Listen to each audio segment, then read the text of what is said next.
Roommate শেষে রাহুল বলল, বাড়ি গিয়ে এই পিলটা খাবে, না খেলে কিন্তু প্রেগনেন্ট হয়ে যাবা। মনে করে অবশ্যই খাবে। আমার ট্যাবলেট খেতে ভাল লাগে না, না লাগলেও খাবে। এখন প্রেগনেন্ট হলে ঝামেলা। নুহা আর কিছু বলো না, চুপচাপ ট্যাবলেটটা পেকে রাখলো। বাড়িতে আসতে নুহার মা বলল, কী রে নুহা, এতক্ষণ লাগে স্কুল থেকে ফিরতে? কই ছিলি এতক্ষণ? নুহা ভয়ে ভয়ে বলল, বান্ধবীর সাথে ছিলাম মা।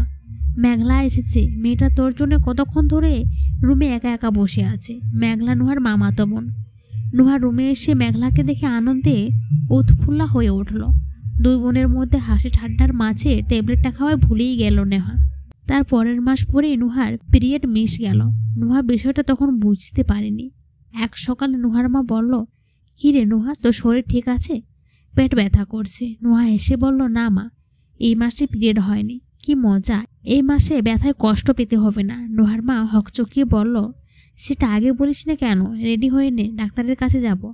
এটা বন্ধ হলে শারীরিক সমস্যা হয়। ডাক্তারের কাছে গেলে ওনারা জানায় নুহা প্রেগনেন্ট। কথাটা শুনে নুহার মা যেন আকাশ থেকে পড়ল। বাড়িতে এসে নুহার গালে কষে চড় মেরে বলল, এইসব কখন করেছিস? কে করেছে? নুহা ভয়ে সব বলে দিল। সেদিন স্কুল ছুটির পর রাহুলের সাথে রুমমেটের বিষয়টা। নুহার মা নুহাকে বেদম প্রহার করে ঘরে আটকে রেখে নুহার বাবাকে ফোন করে বিষয়টা বলে। নুহার বাবা বাড়ি ফিরে বলল, রাহুল ছেলেটা, ওই ছেলেটা তো বখাটে। অফিসে যাওয়ার সময় দেখি গার্লস স্কুলের সামনে আশেপাশে ঘুরে। নুহার মা বলল, কি করবে এখন? নুহা বাচ্চা মেয়ে, ভরকে এইসব করেছে। ওকে আর বকা দিও না। লোক জানাজানি হলে কি হবে? কি করা যায় এখন? ওই ছেলের সাথে কি বিয়ে দেবে? পাগল হলে নাকি? ওই রকম ফটকাবাজ ছেলের সাথে আমার মেয়ের বিয়ে দেব কি করে? অপারেশন করাতে হবে।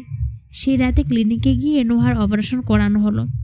বোলের সাইজের রক্তের দলায় একটি প্রাণ বের করে ফেলে দেওয়া হলো ডাস্টবিনে। কাল এইরকম সময় রক্তের আড়ালে লুকিয়ে থাকা প্রাণটা হয়তো কোনো কুকুর কিংবা বেড়ালে ছিঁড়ে খাবে। গল্পটা ভালো লাগলে অবশ্যই কমেন্ট করে জানাবেন।